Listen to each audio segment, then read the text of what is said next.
So, everyone, this is Becca B. Welcome to Becca's Book Talks. We have a wonderful author, Briana London, who not only wrote a beautiful story called Shanghai Torah, but she also is the TV editor for Grey's Anatomy. So, welcome, Briana. Oh, thank you. All right. Yeah. I don't know if you wanted to bring up anything with the rally at all. Yes, I was thrilled to see the turnout for the rally. It gave me so much energy, and I was comforted by being around so many people who felt the anger and frustration that I've been feeling, and I know everybody's been feeling, but it's the first time we all felt like we were doing something. And since it was a global thing, especially nationwide organized protest, it really made you feel like you belonged and that your voice was being heard for the first time. It's a growing movement, and it's gonna keep getting stronger. I hope so. I sincerely hope so. Our nation is sort of like at war Yeah. with itself right now. So for everyone who knows my vodcast and podcast, I have a set of questions that I will send to the interviewee to review over first, and then they will have their answers ready. And so, did you get a chance to go over the questionnaire? Yes, I Awesome. did. What are the top 10 books that have influenced your life and in your profession, whether it be personal narratives or stories that have left a lasting impression on you, and why? I decided I would write down 5 classic books and 5 or 6 contemporary. Okay. The the books from the past really formulated my ability to learn how to story tell. And that was very informative. So my OG books are Siddhartha Ooh. by Herman Hesse, The Agony and the Ecstasy by Irving Stone, Uh-huh. I To thought Kill a that was I thought that was that's based on the movie. Michelangelo. Yeah, that isn't that the same one that's based on the movie with Heston and Probably, yeah. Some of what's his these have name? been made into movies, yeah. To Kill a Mockingbird by Harper Lee, Rabbit Run by John Updike, and Pride and Prejudice by Jane Austen. So those were the older books that were informative to me, especially during my starting teen years into my 20s. I think in my late 20s, I tackled the agony and the ecstasy, and I remember I just could not put it down. It just gave me so much insight to this artist and the madness of being an artist, and his precision in his craft. And it inspired me with my editing. Contemporary books, Black Cake, um, by Charmaine Wilkerson, The Dictionary of Lost Words. I love that, with by Pip Williams. By the way, the Dictionary of Lost Words was inspirational to me with my own book, mainly because it's about a little girl uh, who is influenced by her father, who is writing the Oxford Dictionary. But some words he writes down, he doesn't include in the dictionary. And she Oh, makes the case for inclusion. I found in my book what was interesting was playing with the fact that even though you are culturally different from another person, if you come together because your common goal is to preserve language and the written word is sacred to you, then yes. you have enough in common to find that cohesiveness together. Another one was Mad Honey by Okay. Jodi Picoult. Oh, Oh, I didn't know that she wrote that. Jody. Yeah. Yeah, my mom is a big is a huge fan of of I I am Jodi too. Picoult. I really find her voice fascinating. The Rosie Project by Graham Simpson. Is that the one Or about Rosie the Riveter? no, it's about a professor of genetics that goes on a quest to find a wife. He calls it the Wife Project, and he uses his statistical probability knowledge to find a wife. It's fun, and he's also autistic. Hmm. So it's very interesting. And Graham ended up writing two more books after that. So it's really a trilogy. But the first book is really fun. I loved also The Covenant of Water, Abraham Verghese. He wrote Cutting for Stone, Okay, and that's okay. and I love that. The Overstory by Richard Powers. The Overstory, doesn't that have to do something with Trees. trees? Yeah, I started to read it and I somehow got lost. I was like, where It, I don't know. it's a big book. It's a big book to tackle. But I love that the characters' mental and physical challenges came together because of trees and the importance of trees. I mean, it's both an ecological book, an environmental book, Hmm. stating the importance for our planet of trees and how trees communicate with each other and communicate with people if they're open to it. So it's fascinating. I liked A Gentleman in Moscow, Armored Tolls, The Henna Artist by Alka Yos, I think it's Yoshi or Joshi. Loved The Women by Kristen Hanna, um, about the women who serve in the Army Nurse Corps in Vietnam. I Yeah. honestly had never read any accounts about those women, and they were on the front lines. And Yeah. I They're almost like missed, completely yeah, missed over. they're Um, totally, I mean, nobody has talked about them very much. So that was a very good book, very well crafted and well researched. Lessons by Ian McEwan. That's a traumatic one because covers a sexual predator ooh, situation, but not yes. graphically, but enough to like, oh wow, Is it like a psychological kind yeah, of like a mm, psychological book. And the last one I wrote down is The Lion Women of Tehran, which was very similar to My Brilliant Friend. Um, and I enjoy books that have to do with the characters overcoming their shortcomings or their challenges, but also their friendships and interactions with other characters. mm. And I like family sagas that cover multi-generations.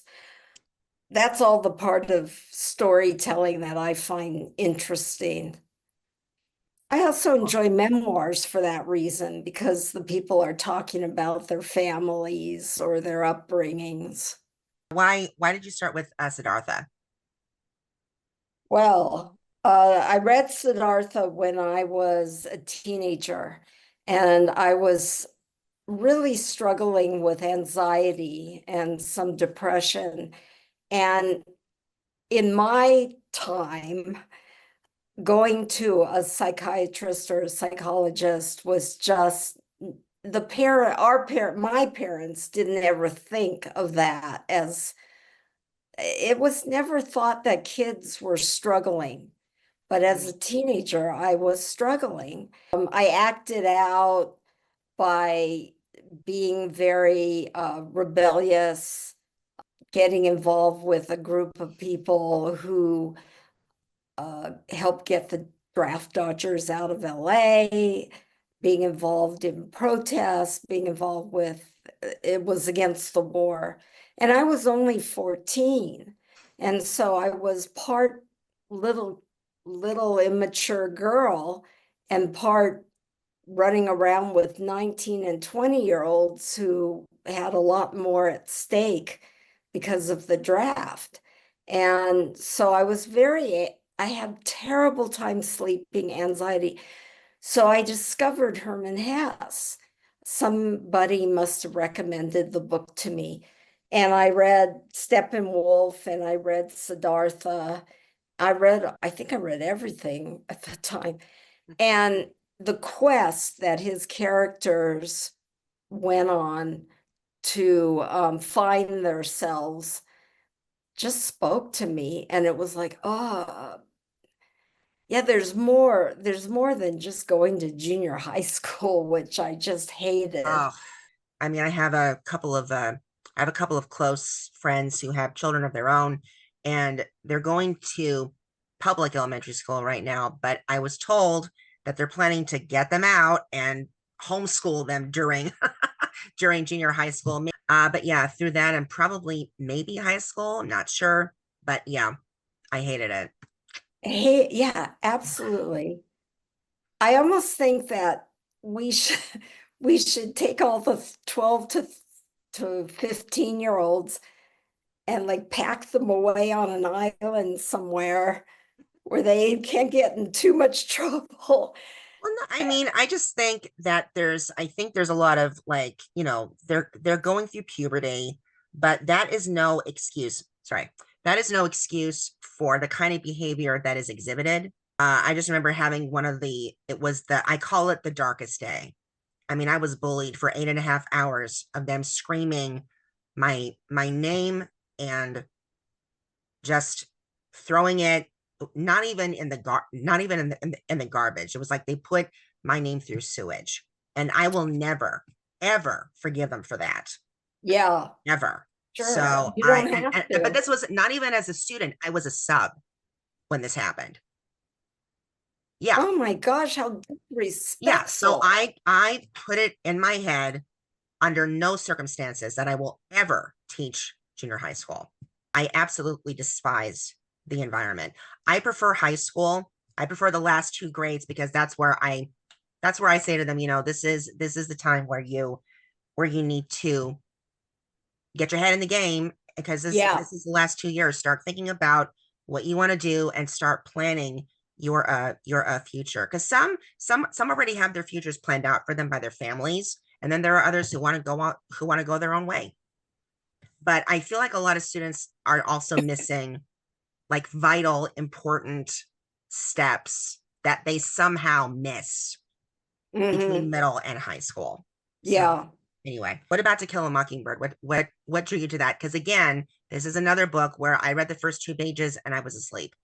I loved the relationship between the little girl and the lawyer Mm. and the racism, how the lawyer really turned the little girl's exposure around. And I think what it shows you is how easily we are, as children, of course, we are influenced by our environment. And if you are raised in a home that's racist, I had a friend who once said to me, oh, I went to buy a car and the guy really Jewed me down.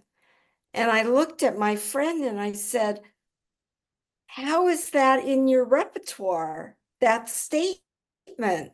And he said, what? He just didn't even know that that was horrible. And I explained to him the history of that statement. And he said, oh, well, my parents said it all the time. You know, if they went to buy a TV or a refrigerator or Oh it's like, wow. and Jeez. yeah, and it's like he's not anti-Semite, but he didn't know, because this is what he was raised. Well, To Kill a Mockingbird, really, yes, it's about the court case and Yes. but it's also about the little girl. What drew me in was Scout's perspective and how she had to come to terms with the belief system she was raised with. It wasn't true. Kind of like what we've been experiencing now. Like a lot of people are being told one thing, they're being told through lies of propaganda. But it's weird how some of the books that have been banned, which we'll get to later, Yeah, that students are not really, they're either attuned or they're not attuned. I'm sorry, they're not in tune with the language back then, because this is something that we don't really use nowadays. I want to say it was The Adventures of Huck Finn. A lot of the language in that is not really used by people of today, but there are some statements in there that are still used in the Deep South. yeah. And I'm not sure if students understand, like, what is that? I guess, what is that, like a language barrier or something that they're not getting? It's like, why do they have the right to say it, but I don't? Or do they have the right to say it? Yeah, it's colloquial and Thank you. it That's the word. Couldn't think of it. yeah. And that's a toss up because I grew up in a home, not in, I grew up with Southern Jewish grandparents, Hmm. which is kind of a, that doesn't really go together. And some of the things they would say, I was appalled, even as a little kid. I was like, that's racist. That's Wow. not right. But in the Deep South, it's colloquial, it's part of their language. Yeah. But that's the same debate with the N word. You know, we're not allowed to say it. I'm surprised that even today's that comedians, that they themselves, even those that are, I'm not even sure what's the right way to say it now. It's either African American or Black. We're all getting different mixed messages. It's like those prefer to be called African American, those prefer to call Black. I don't know. I hope I don't piss anyone off. But I'm like, why do they have the gall to say that in their own comedy sketches when we have been taught that this kind of word is so derogatory that it shouldn't even be said? They're taking ownership of the word because it harkens back to the slave Mm, times and all this horror that they went through. So they figure, it's our word. We're allowed to say it, you're not. mm, But it interesting. it does divide us. Yeah. And I really would love to see that line of division smudge. It was interesting at the rally. I Mhm. went to the one located in Woodland Hills. Okay. So there was a nice mixture of Hispanic, white, black, which was good. My brother went to the big one in Santa Monica, but that was like all white. And, and then downtown, it's more ethnic. But unfortunately, they're getting the bad rap because of some unfortunate screwballs who make it worse Mhm. by being violent. We came out because, well, because of the whole democracy and constitutional thing, but also because of ICE. We have Yeah. seen ICE come and raid the ranches around where my horse is boarded. They raided most of the restaurants in Moore Park I, last week. Home Depots and Targets out in Moore Park. It's frightening. when I was teaching, I had students that they were part of DACA, Yes. or the Dream Act, and my fear was, what if those agents come to our school? And that's happened. They detained one. What happened? That high school foot, I think it was a football player. He was arrested right from the school. I'm like, why do you have the gall to do that? I'm not sorry to say that our current so-called, I don't even want to mention it. He does not know right from left from the Constitution. And the army is supposed to pledge their themselves to the Constitution and not to the president. That goes for Exactly. everybody. I wish that they would say no. We're Yeah. not doing this. No, we're not going into cities. I mean, I saw tanks on the 101 freeway, and then I saw them again on the 118 freeway. And I was like, tanks? It's, they should say no. Yeah. If they said no, he would have no power Yeah. because he'd have nobody to back him up. And the So, other thing is you have people, you have the, again, not to go on a tangent, but then you also have the hostage situation. But it's like we don't know if he's coming or going. I mean, I right, want to say that he somehow helped he somehow helped in getting some of the hostages to be released. But again, there seems to be this step down, step up, step down, step up agenda that he has that I don't know. I just hope we've been praying every day that the hostages are returned. I certainly, I mean, the ones that were murdered and kidnapped. I mean, I again going off tangent, but I don't know. I cannot believe that anyone would hold the body of a dead person as a type of bargaining chip. That's just, it's not unheard of, but I'm just, why now? And the other thing was, this was directed at a time where people came together, and they're not just Jews. These are people that came all over the world to a music festival, the one language that they all shared, the one right. religion that they could see, they could hear, they could grasp. I mean, that could happen at a book festival. That could happen at an art festival. I mean, when are these people going to wake up and stop? Yeah. So, Yeah. yeah. So we went over To Kill a Mockingbird. What about the other two? Rabbit. And I've heard of Rabbit Run. I haven't read it. I'll have to admit, I can't remember. It was so long ago. This because I was one of the first five. So Yeah, I remember reading it and liking it. I wish I had gone back and looked at what it was about. Please excuse me, okay, audience. that's okay. Um, And what the about Pride and last one, Pride Prejudice? and Prejudice. Well, I related to the spunkiness of the main character, Elizabeth, Mhm. and it was a beautiful story about manners and gentility and misunderstandings and I mean, who doesn't love Mr. Darcy? He's so he's one big sex machine. So it Or in was some, or as some would call him, a pompous twit. So he is a pompous twit, but he's so like I mean attractive. Um I just love I can read that book over and over and over and never get tired of it. I mm. just I sometimes I just listen to it when I can't go to sleep at night and it's lovely. And then you mentioned the other contemporaries. We went over a couple of them. What about Black Cake? A lot of these contemporaries I haven't read yet. Okay.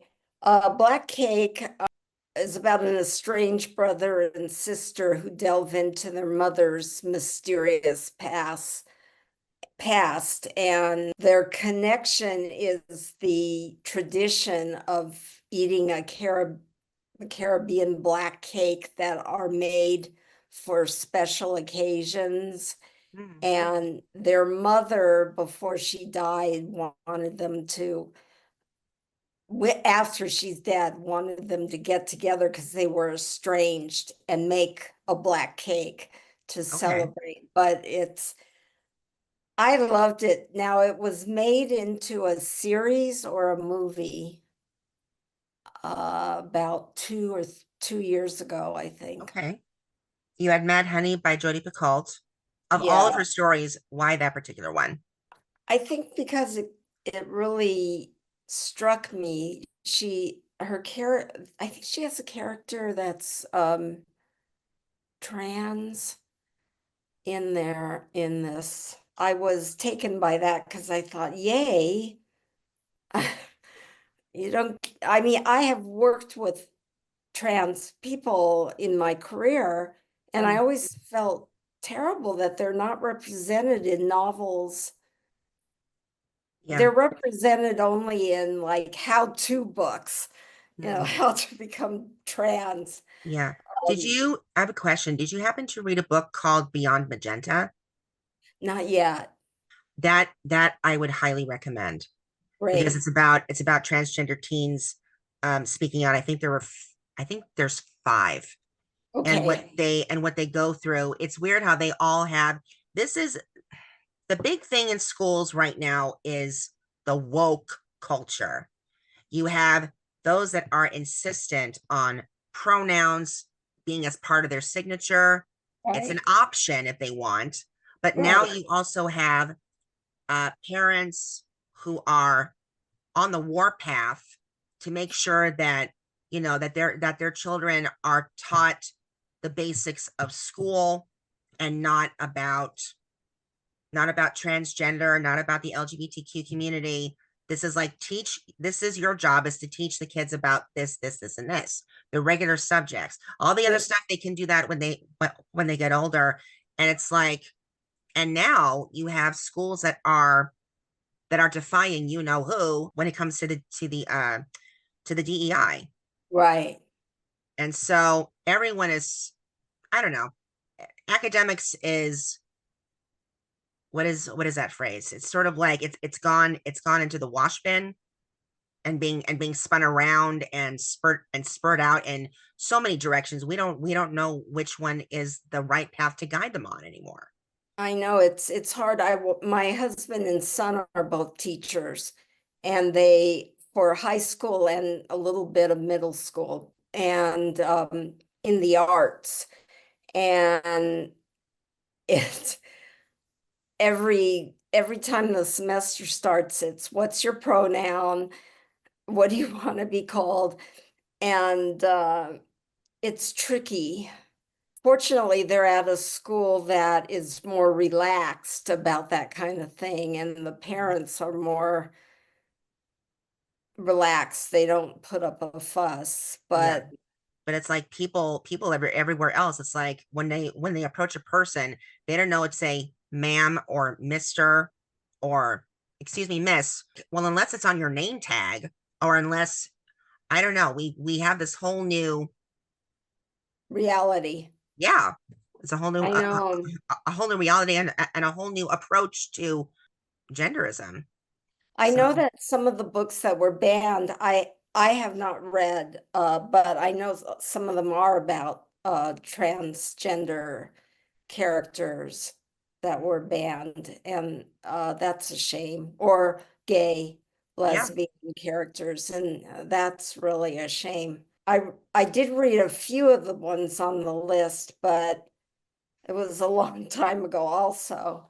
I noticed that Jodi Picoult had one on the list, 19 minutes, and I don't know is that the why that. one? I also haven't read her books because I have a whole library of books I have yet to get to myself. But 19 minutes, isn't that based on a school shooting? I think so. That's because that's part of my one of the modules that I taught my kids was called language, gender, and culture. And so I told them, I said, this is my project to you guys. As a teacher, school shootings have become, unfortunately, part of the teaching culture. Teaching used to be the safest thing, the safest job, the safest career. Not anymore. And it shouldn't come. It should not come with a job. We are not law enforcement. We can teach No, it, but we're not told to use guns. And then you also have schools. I'm not sure if it changed or if they still have that in motion, but there are teachers, and I think there was a movement in Texas for teachers to be armed yeah, in to their own have classrooms. guns in the classroom. The scary thing with that is, of course, a kid getting hold of the gun. Um, Yeah. Yike. Hmm. Yeah. Maybe they should be like behind break the glass if you need the gun, kind of thing. Toni Morrison was also on that list a couple Yes. times, The, the, which, the, the bluest eye, and I think the other one, what yeah, I, the yeah, Poisonwood Bible. beloved, Oh, beloved, beloved. Okay. beloved, Yeah. which, my God, and the I know. kite. The Kite Runner. Yeah. A book I haven't read, but I have read like a few snippets from like other articles of that one. But So yeah, why? there's a lot. Because the character is he Indian or I believe Lib Afghanistan. I believe, Afghani. yeah. And they Yeah, and they ruled out in their country, they ruled out kite kite flying because it was part of their culture. But it's like, why ban a book written by a person whose own culture banned this part of their culture? how Why strange. ban them? And I think, again, I think it has to do with DEI, and I think it has to do with the fact that this person is not, unless if they are patriots or unless they are fully American, then we don't want them on our shelves. Yeah. Come on, ridiculous. What about the Covenant of Water? Oh, yeah, the three generations. I love this of a family in South India who suffer a particular peculiar affliction. And one becomes a doctor to try to research and figure out what's going on in his family. They're in South India and it's beautifully written. It puts you exactly in their home, in their little village, in the hospitals. You just, I don't know, sometimes a writer can actually evoke a sense of smell, a sense of touch by Sure. description. Yes. Mhm. And I used to think about that when I was writing my novel is like, I, I want, I want the reader to feel what I felt. It's hard though. I mean, my goodness, the Yeah. language, to come up with the language so that it evokes those senses is really amazing. And Abraham Verghese is a master at the language, and English is not his first language, Mm. so it's fantastic. I like being placed in a different world, like India or the Middle East or Vietnam or somewhere not Los Angeles, California. Because I know when I read a contemporary novel that takes place in Calabasas, I say, I know I've been there. Been there, done that. Move on. That's so great. What about a gentleman in Moscow? I think, doesn't that one have to do with espionage? It does.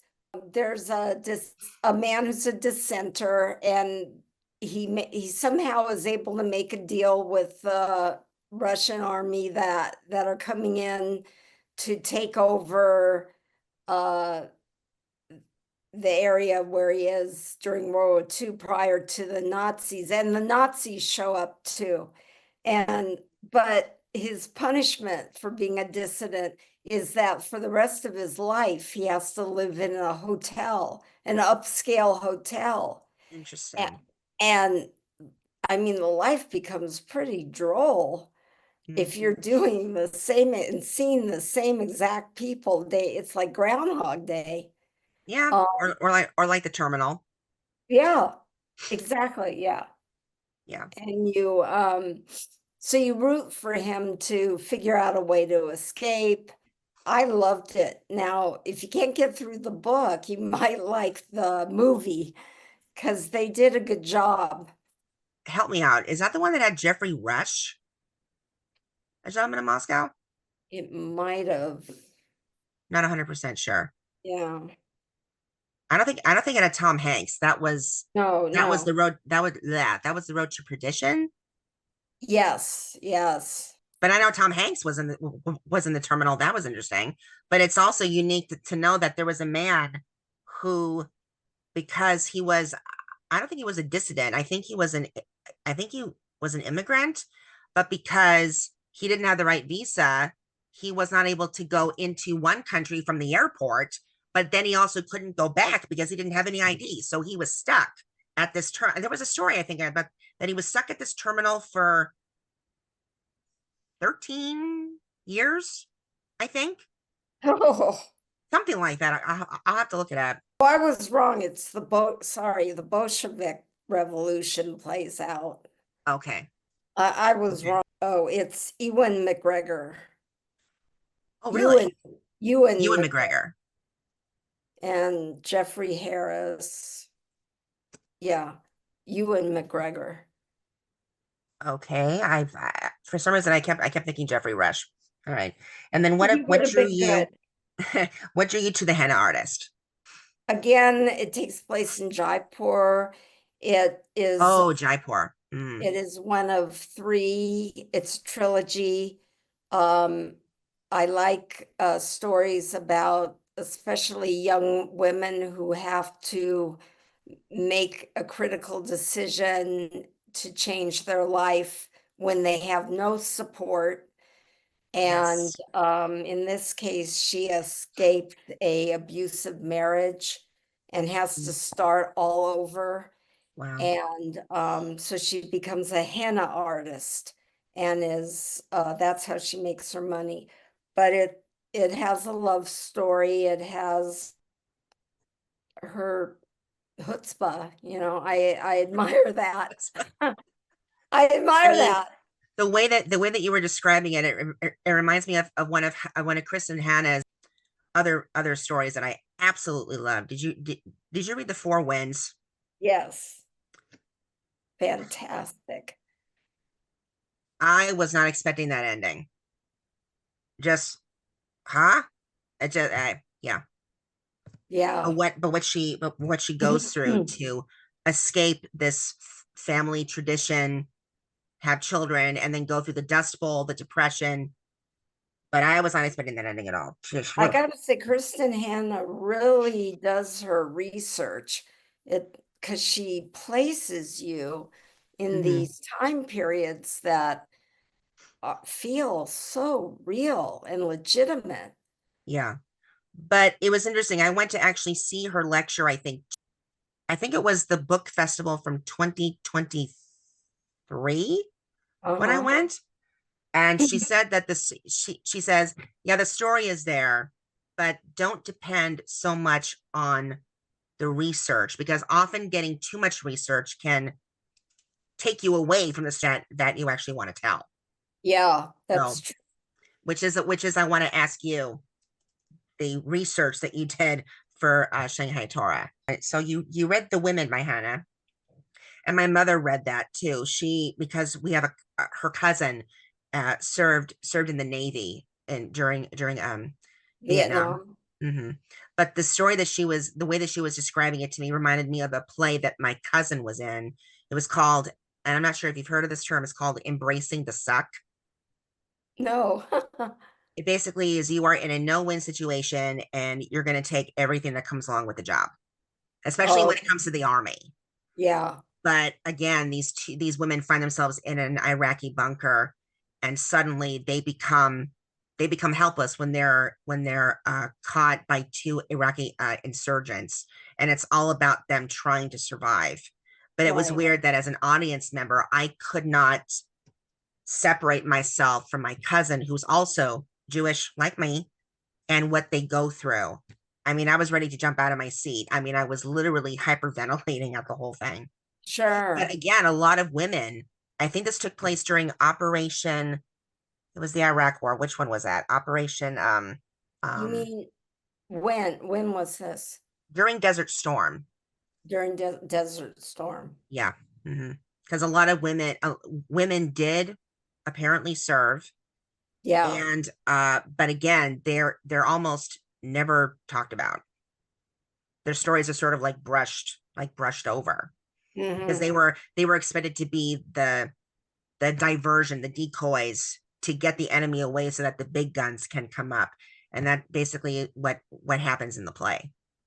Last one, the something women of Tehran. The Lion Women, again about us women having to rely on their inner strength to get through life. Two friends who go through, whose roles switch from being rich to poor and poor to rich, and they're close friends. It reminded me of My Brilliant Friend. That series of books. It follows two girls, Oh yeah, My Brilliant Friend. That's right. yeah, through friendship and the many years together and not together. And same with the Lion Women of Tehran. I'm encouraged when I read books like this, and that's another reason why I don't want to see books banned, because you get educated when you read a book. We're losing important parts of exposure for students when we ban a book. By doing so, you're taking away personal positive growth and reading other perspectives about other cultures or ethnicities, Yeah, yeah. right? It's okay. or or lifestyles. Mm-hmm. Promotes empathy, and we do not have enough empathy in this country. So much horrible, rude behavior, angry behavior. Yeah. So that doesn't help banning books. I worry also with that banning books is so polarizing to groups that are already marginalized. Yes. And without their stories, they're being denied the right to exist. And that forces people to go back into hiding and live in fear.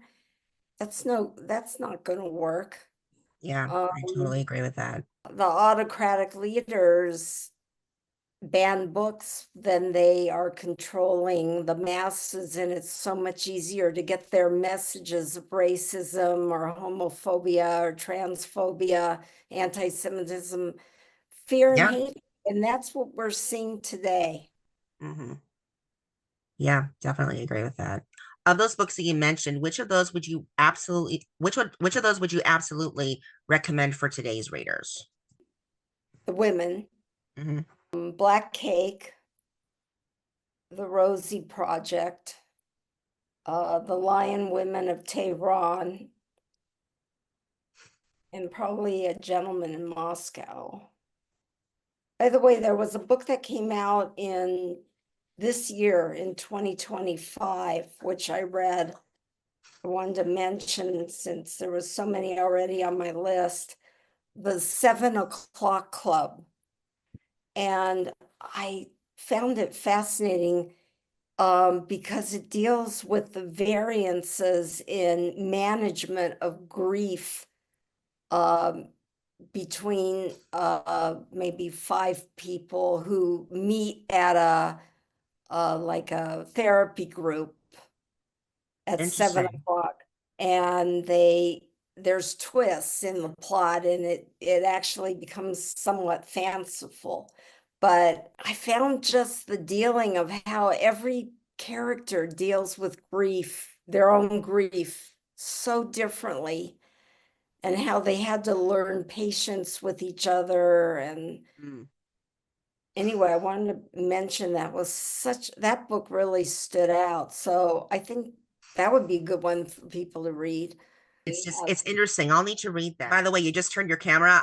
I love that horse message board. Is that what that is? Oh, no, it's funny. My husband found that at a garage sale. Whoops. It's I okay. Sorry, I'm getting you back. It's okay. Garage sale thing. It's some guy who was an upholsterer had extra fabric lying around, and apparently he made that. Oh, that is so cool. Oh, it's really funny. You have Ruby, the Yes, horse at Moore in Park. Moore Park. But that's interesting how you're saying that the book deals with grief. I actually was reading a series by, oh my gosh, I can't think of his name. He's the one who wrote the series called Before the Coffee Gets Cold. Have you heard of that? No. It's a wonder. I want to read the entire series now. I read the first book, and it's about this. I want to say I'm that gonna it write. does. Yeah, it's called. Yeah, it's called Before the Coffee Gets Cold. Kawa, Japanese writer. But and it was turned into a play, the first one. But it's interesting how like the people that go to this cafe, they go there for one specific reason, and it's to try to right a wrong of the past without saying it to the person they want to say it to. And you don't know if these people are already dead. You don't know if these people are still around. You don't know if and there are six, I think there's what, six rules for when you want to go to the past. The number one rule is you have to drink the coffee before it gets cold, no matter what, or you become the ghost. Oh, wow. There's already one there. We don't know what her story is. I was in the middle of reading the second one when I had to return it.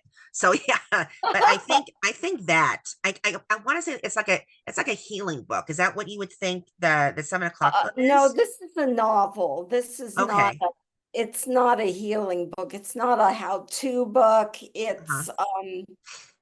It's a novel that explores how we approach grief. I mean, everybody approaches it differently, and Yeah. sometimes you hear of something and you wonder, why isn't that person reacting?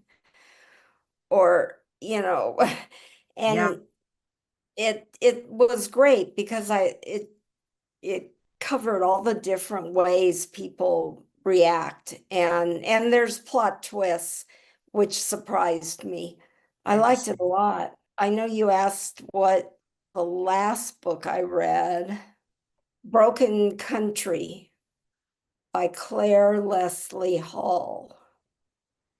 And it has to do with a deadly love triangle in a farming community. Ooh. Very, very well done. I tend to agree with Reese Witherspoon's picks. When she Was this one recommended, of them? yeah, Interesting. I think the one I'm reading now might be one. It's called Isola, Isola, Isola. And that takes place in like 15th century England. So Oh, it's taking you way back. ooh, That's okay. yeah, it's fun. Allegra Goodman, Goodman. I liked it a lot. I'm liking it a lot. 1565, Okay, so around 16th century England. 16th century. Not Okay. medieval, Okay. but I don't know what that time would be. Um, just they didn't have the niceties that we have. We are so lucky. Well, I wouldn't exactly say what's going on right now is what we consider lucky, No, but I but mean, but the I mean like fact that you can go to a refrigerator and get your food and it's cold, that kind of yeah. thing. So Mhm. lucky. I think if if we don't lose access to it, we're lucky to have the medical. If you're really like into England and all that, you might want to look into Going Medieval. I watch that all the time, but he basically goes over the ways of life, medieval uh, Yeah, peasantry in this case. It's like the great. royals were one thing, but here are the peasants, the regular people that you see every day. And he would actually see the specialists and talk to them about like everything from medicinal stuff you would find in the garden. It's like, what did he say? We spend like 2,000 a year just on dental supplies. He says 700 years ago they were free. So I mean, when you hear that, you're like, what? Yeah. Yeah. That's funny. And leeches were the only way to keep people the four humors in check. Yeah. So and being bled by leeches was, a common a I'm common shocked to practice. find a girlfriend of mine 3 years ago was going through breast cancer, and Mm. they actually did leeches. I couldn't believe it, but I had to see it for myself because I thought she was pulling my leg. No, they put them on her breast and Well, I know that leeches are supposed when they suck, apparently, they also at the same time inject an enzyme right. into the bloodstream. Did it cure her cancer? Just out of curiosity, or did it just like No, hmm. she passed it Oh, I'm sorry. too far. It was too far gone, and I was shocked. And this was through Cedars, I mean, this wasn't a fly-by-night Tijuana that go down to Tijuana and get cured Huh. clinic. At This, Cedars. yeah, and they actually used leeches. It was shocking. The only miraculous story that I've seen, I think I've seen it twice about a woman who was could not figure out why she was so fatigued and she didn't know that it was Lyme disease, but she Oh, spent 15 years with this fatigue all over her body and she was ready to die. And then one day she's going for a walk and she is stung several times by African killer bees. And she was cured of Lyme disease afterwards. wow. And are they looking into that? She's done like a bunch of research studies about the benefits of the bee sting, but The of venom. African killer bees, I'm like, whoa, It's that's amazing she survived that. yeah, odd but interesting. Yeah. So because of what's happening right now, are you taking part in any reading challenge with the local library group or another type of challenge at the No, present not time? right now. During my 40-year editing career, I wasn't able to do a whole lot of reading because the reading I had to do was scripts.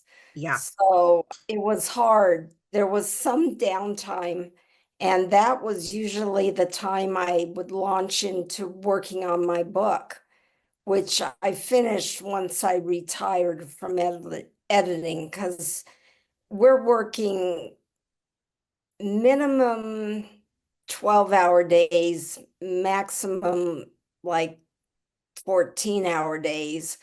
And, then you come home and you fall into bed. Production and post-production is really, really trying work. I know you talked to my brother. I was That glad was that you talked to him. fun. Yeah, it Yeah. was a We trip. worked on the same, I was cutting the pilot that he was the PA on, Which one was this? Queen of the South. Queen of the South. Okay. What It's what about was what's narcos, a woman narco. huh? It's the English version of La Reina del Sur, and which is was a very, very popular soap opera in South America and Mexico. Huh. And then they bought the rights and they turned it into a series here. And your brother was working on it. We knew the same people. Okay. I cut the first two seasons along with two other editors, but I worked on the pilot. Oh, Alice Braga. She's a Brazilian actress, Okay. and English was actually not her language. And so it was a struggle and a challenge for her. And Mm. then half the episodes were in Spanish, and she doesn't speak Spanish. So, Oh, that's true because there's like a when it comes to Brazil, don't they speak Portuguese? yes, Portuguese. Okay. Okay. So it was really hard for her because that was two languages she had to act in. So I was able, when I would have downtime waiting for either a producer or director to come in my room, look at a cut, I would have my laptop set up so that I could do any research or I could work on the chapters. Mhm. And then when I retired, I sat back down and went through the whole thing. But Okay. I personally had experience with the little Torah. and heard the initial story of the journey.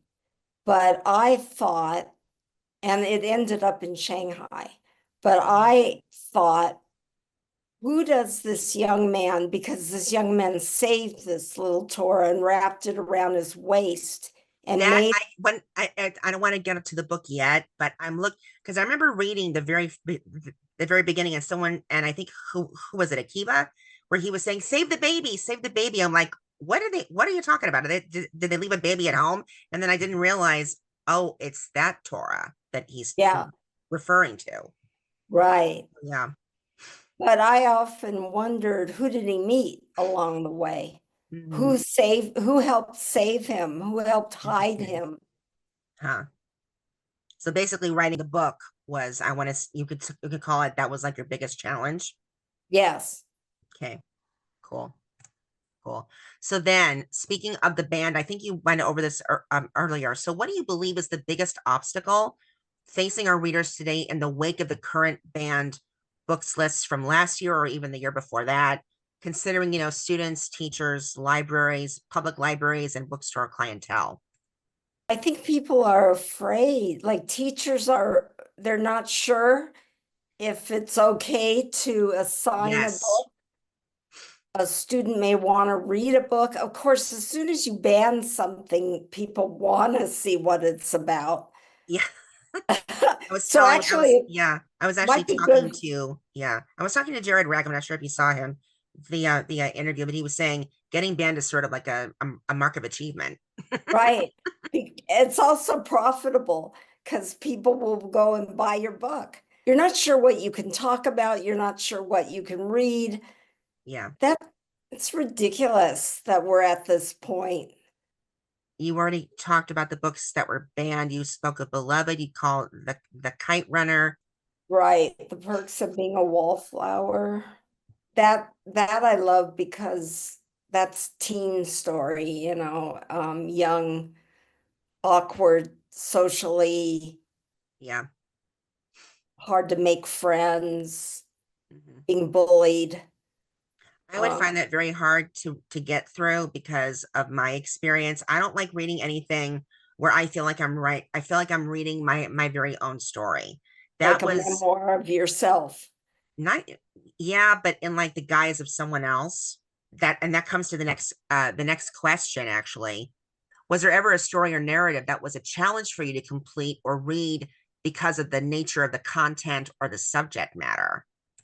I think I almost didn't finish Lessons by Mc, by Ian McEwan Mhm. because I find it so disturbing when you read, and it's so happening now, especially so because of Me Too, and I also had my own Me Too moments in the film industry. But the grooming of a young person, it just is sickening to me. And I Mhm. I did get through it. I did read it because I kind of felt like I owed it to the author to finish their hard work, but Mhm. I almost didn't because that was disturbing. I read other books that were also too disturbing. I mean, I'll do. I think maybe I'll do my own interview. I mean, I don't think I could read any teen books where a person is being bullied. I think that what was the other one? 13 Reasons Why. I'm not sure if that had Yeah. to do with that. There was one that I found I could only read a chapter a day, and she's a brilliant writer, but where it was going, it made you feel like the girl committed, touchy subject, that she committed suicide. And when you get to the end, it was nothing like it unfolded. But for a person who deals with depression, who has PTSD, who has those several moments, I found it way too, like, it was hitting too close to home. I was thinking about doing something in like art therapy, but it was weird. It's like the more I read the books on art therapy, I wasn't becoming the expert. I was the patient. And I'm Uh, like, okay, I can't, no. And it's just, and to me it's like you it's like for a person, you follow your gut to either put the book down if it's getting too much, step away, and you don't, no one, you're not expected, I'm not expecting anyone to read the entire book if they can't get through it.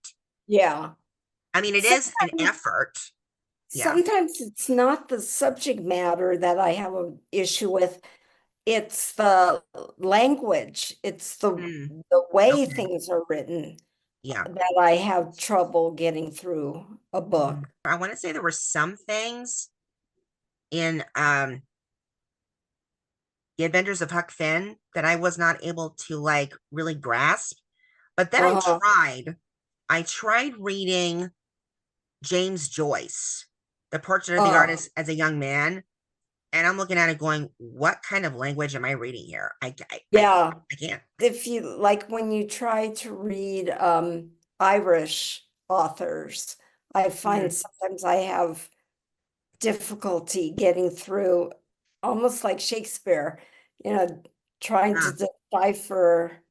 honestly, I don't mind Shakespeare, but there were some surprising uh passages that I thought said this. And then you see that there's a an underlying meaning underneath that. And I'm like, what do you mean they're referring to that? Did I you got, read yeah. did you read The Wedding People? The Wedding People? No, Yeah, no, The Wedding because you were People. talking about it does have the subject of suicide, but not a suicide. Yeah, And that's also weird that the title says one thing, but then the subject matter. right. Yeah. What was that story? I had trouble getting. Oh, Demon Oh, Copper. Demon Copperhead. Uh-huh. I I had trouble getting through that.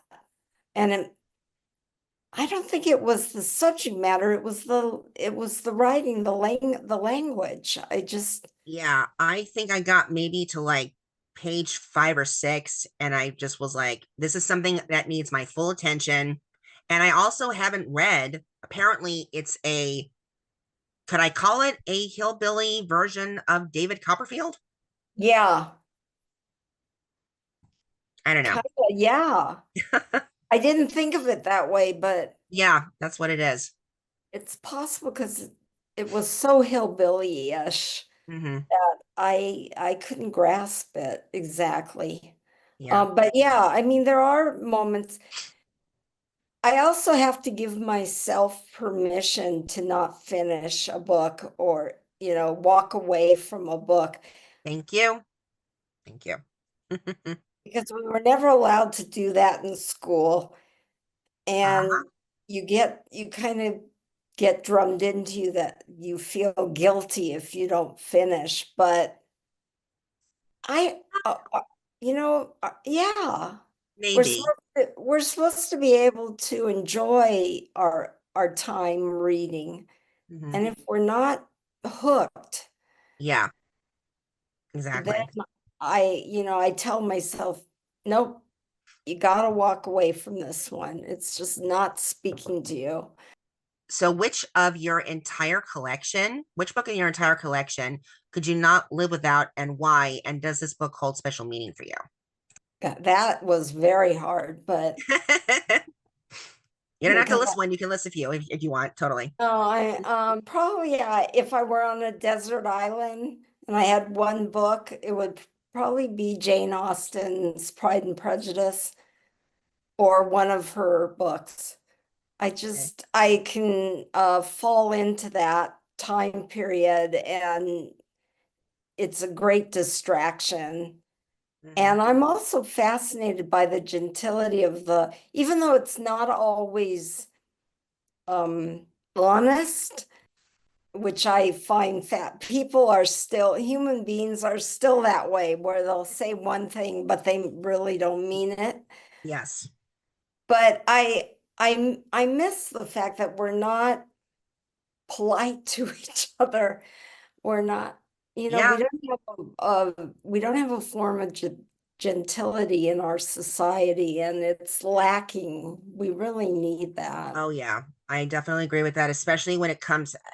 not just, I don't want to say like etiquette, but like just proper mannerisms. But even like I don't want to go off tangent again, but one of the things that I grew up watching was we have all these classic recordings of Covent Garden and the Royal Ballet, the Royal Opera House, the Bolshoi, all these great classics. And the way that I watched it growing up was like these people who went to these, they're not just shows. These were like a theatrical spectacle. And these people, the audience, dressed up.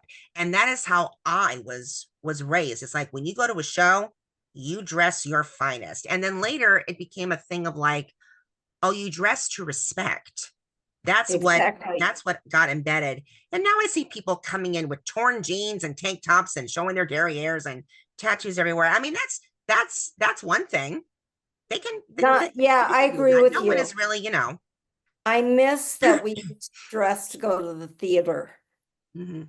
I mean, I saw people in flip-flops the last time I went to the Amundsen. Oh, really? The almonds? Yeah. Jeez. Oh, Lord. And Yeah. in New York, when you go to Broadway now, people in shorts and tank tops and Mhm. flip-flops, and it's like, I just miss the loveliness of how we used to, and it was part of the Thank pre, you. You said it, the loveliness of it. Thank you. yeah, Thank you. But and not the just, yeah. yeah, But and back in the day, it wasn't until I think 2000 that I started seeing people bringing in their cell phones. The distraction from the main attraction, as I call them. And it's like if you're gonna go to a theater, turn the cell phone off, put it on mute.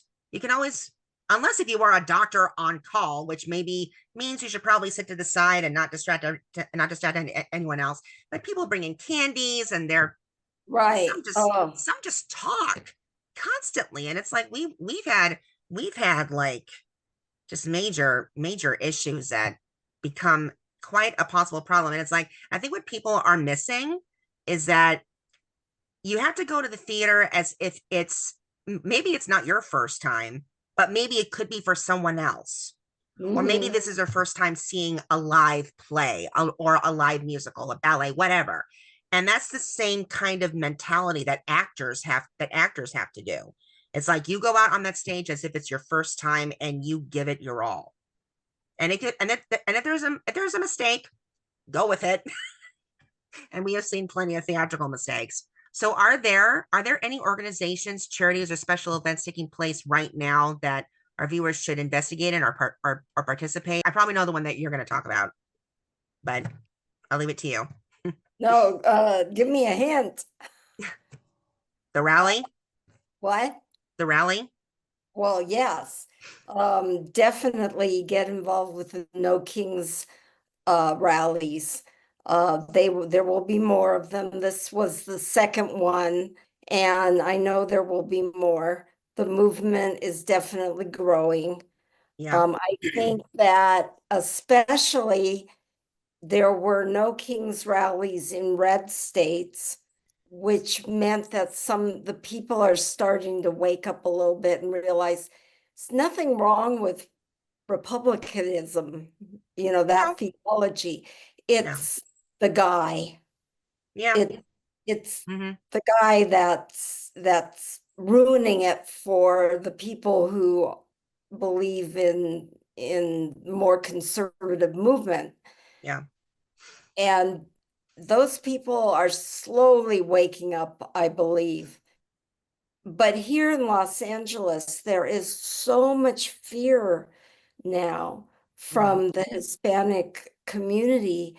And I mean, I'm afraid the ranches and the agricultural out in Moore Park, they're actually locking their gates so that if ICE shows up, you'll have to have a warrant to come on the property. yeah, They're yeah, just, it's so scary, and I'm so sad yeah. because the restaurants have now lost a good amount of people. Target and Home Depot have lost people. Hmm. But worst is that they go into the schools and pull little children out of the Yeah, classroom. that's yeah, or the children are see their parents hauled off. It's like, where are they supposed to go? It's It's so horrendous that this is happening and very reminiscent of the Gestapo. Thank And it you. Yes. scares me. It Mhm. truly scares me. Causes, I mean, you were talking about charity kind of things. I personally get involved with giving to either medical causes or animal causes. I love the Gentle Barn, which is out in Santa Clarita. A Um, gentle barn. yeah, in fact, do you have anybody? I know the baby was just born, but do you have any young people in your family? If you have children, they don't have to be yours. I mean, in your family, a trip to the Gentle Barn, it's off the 14 freeway, just when it becomes the 14. It's a place where you can have upfront personal cow hugs, emu hugs, Oh, and hold lambs and chickens. oh, don't get me started. You can I take a mean, nap I with a pig. I literally live over the hill from Santa Clarita. We have cousins that also live in the area, but their children are in the opposite direction. Oh, I'll need to, I've never heard of that place, but that's, you can get up close and personal, kind of like when oh my people God. Nothing feels better than hugging a cow. It is seen so that. it just makes you feel so warm and joyful. Yeah, go out there. You have to go on their website and Okay. get tickets. I think it's like $10 or something. Okay. That's not And bad. Yeah. they only allow the public one, it's like Saturdays or something like that, Okay. because they have schools come in and they have Yes, that's true. veterans come in, or they have abused women come in and have therapy with the animals. Yeah. So it's a wonderful organization. The medical, what was that one that you told me about on the phone? The one with the THYCA, thyroid? Thyca, thank you. THYCA.org, THYCA, thyroid, which stands for thyroidcancer.org. When I was around when they started, because there was just nothing on to get any information about thyroid cancer. Another cause that I've been peripherally involved with is Parents Against the Santa Susana Field Lab, which is here in that area between Simi and the valley. Hmm. I don't know what you call it out there, Canoga Okay. Park, West Hills out there. Used to be known as Hmm. Rocketdyne, one of America's historically largest radioactive meltdown accident happened in 1959. And there's a documentary called In the Dark of the Valley. Mm. In, and Okay. it goes over what happened in very close to where you're living, but a whole swath of people who were children during the late 50s, early 60s, Yeah. into the 60s, when they turned 40 or 50, Hmm. got thyroid cancer. That's a good cause because children today are still um, exhibiting like blastomas in their brain Yes. cancer, head and neck cancers, thyroid cancers, Hmm. because the ground is so polluted. The watershed has brought polluted water into our aquifers, and it needs to be cleaned up. Yeah. And it's not owned, Rocketdyne doesn't exist, but Boeing owns the property. Okay. And Boeing just wants to do minimal, like 5% cleanup. That's Um, nothing. That's So nothing. the mothers, they're like Aaron Brockovich, these mothers. They're going Sure. after these big guys. They're not afraid. Hmm. And I mean, just like it was with the I haven't seen it, but the Radium Girls, oh yeah, the glow in the dark or the special dial radium yeah, watches. for X-rays and stuff Mhm. that they used uranium. Oh yeah, that was Another really way you something. could get thyroid cancer, I don't know if you had the, because you were born much later. We used to go to Tom McCann's shoes or something brown shoes. They were stores in malls, but little outdoor malls here in Okay. the valley. And you would put your feet into these, what looked like big metal shoe boxes, and it was x-rays, and it would x-ray your feet and they could see what size you are as a little kid. Well, it turns out the radiation went right up your legs, right up your body, and right Oh into your wow. thyroid. Nothing like that. Nothing like that ever Yeah. happened. I mean, the only thing about my feet that I learned years later when it was almost too late was that I was born with flat feet and pronated ankles. uh I have my did you dad's have side of to things. did you have to wear special orthotic shoes? Not until it got progressively worse. I didn't know anything about it. I spent the majority, I mean, I took ballet. I was in ballet for about 8, yeah, 8 years. And Wow. the podiatrist said, had you not taken ballet, you probably would not be walking. Anyway, so before we get to your book as a TV editor, or did you work on any films in your career?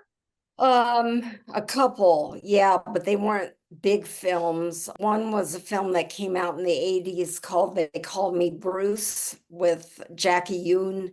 Um, it was a send-up of Bruce Lee films. It was in the theaters. Okay. I did do a foreign film that didn't come here. Beautiful film shot in Tahiti, but all in Tahitian. So it was Interesting. a Wow. very challenging job, but my career was mostly episodics. I started out in after school specials Mhm. and movie of the weeks, and then transitioned to episodics, both comedy and drama, multicam and single cam cameras. Not a lot of editors tend to go back and forth between the genres, Mhm. but I found I was able to do that, and that was great. Where were you educated to become an editor? What made you decide to become one or to become I, engrossed with the film yeah, or script well, writing? Because I know that I, you and Jimmy, you told me that you and Mr. Hudson were also screenwriters. yeah, his wife, Lynn Mills, is my screenwriting partner. I went to UCLA Film School, and Okay. and then for the final film, like the that you make in your senior year, Yeah. uh, I got together with two students from USC Cinema School, and then there was myself and another student from UCLA. And what was good is the cinema school kids learn production very well. They learn lighting, they learn camera, Hmm. they learn a lot of the editing. UCLA Film School was much more cerebral. It was more writing, storytelling, because they had to seem more academic in order to keep their school going, I think, funding wise. Interesting. So Okay. by combining all of the four of us, we made a short movie that actually starred Paula Abdul when she was Oh, 13. And uh, it got us our deal at Disney. oh, And we were okay. very young hires as Nice. writers and project developers.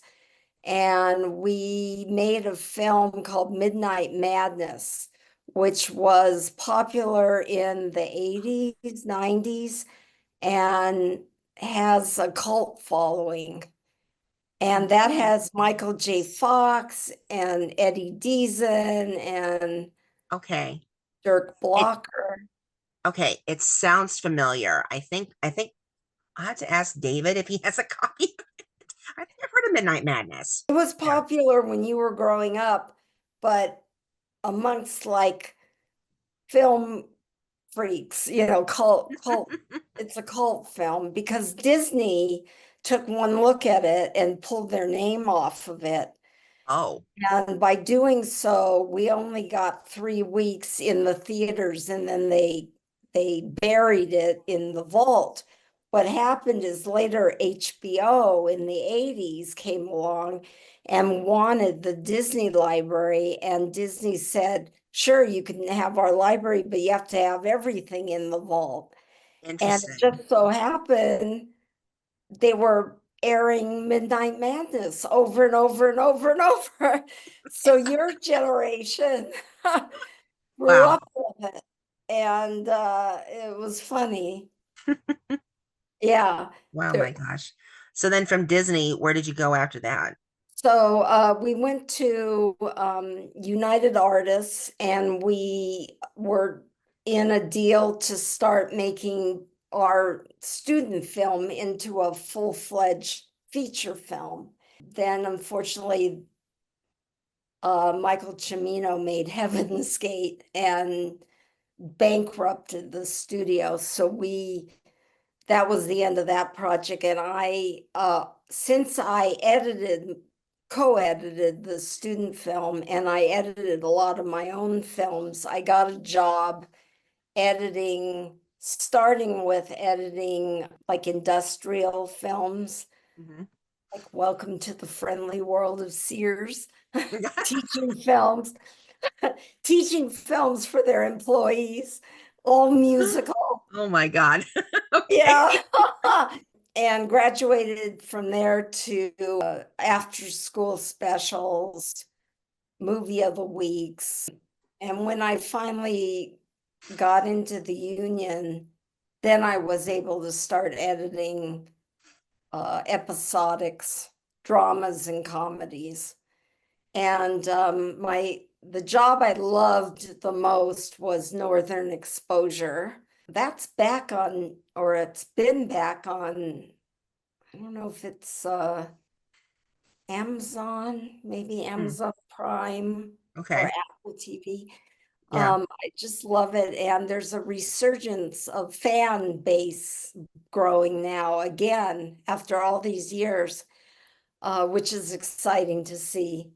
Hmm. John Corbett was in it, who was on Sex and the City. He's on the Sex and the City remake now. Um, John Corbett. Wasn't he also in My Big Fat Greek Wedding? yes, Okay, okay. I know who yeah. you're talking about. And that's where I received my 2 Emmy Award nominations. Are those the And ones in the back? in the Or back are all yeah. the Eddie Awards. That's a heavy thing. That's best TV series in 1994. And Okay. these are whoops, which way are my fingers? It's Uh, okay. the third rock from the sun, which Oh, was so fun. oh my And God. Northern Exposure, I forgot what the fourth one was for. So those are called Annie or Emmy? Those are called Eddie. Oh, Eddie Awards. Oh, Yeah, okay. these are Eddies, and then I got 2 Emmy nominations. But they don't give you anything for that, except I think you get a certificate if you're nominated. And that was exciting. getting to go to that. From there, I moved after Northern, Third Rock from the Sun, and lots of pilots. And most of the pilots don't tend to Just sell. didn't. Hmm. No, some did. I did do 2 seasons on Grey's Anatomy, Okay. Okay. and then I did a long stint on a show called Army Wives That sounds familiar. on Lifetime. Kim Delaney. Uh, oh, Sterling. Not Sterling Brown, Sterling Yeah, Hayden? Sterling Brown. Okay. So around, so then what was the last thing that you did before you retired? What was the last thing that Queen of the South. what is it? Queen of the South. Oh, Queen, okay, Queen of the South. All right. And that is when around the time that you got your cancer, your breast cancer, or the breast cancer. Yeah, I worked through I timed my thyroid cancer to happen during hiatus. Mhm. And then the salivary gland cancer happened about 10 years later, again during hiatus. So the surgeries and the radiations were during hiatus. But then a year after I finished, actually less than a year, I finished the radiation, Yahoo, I'm Yeah. all done. And the doctor came back because I was concerned about a lump that I thought was a cyst. And he went, "Oh, Briana." Right. And then and it's Jeez. triple negative, which is a very virile, aggressive breast cancer.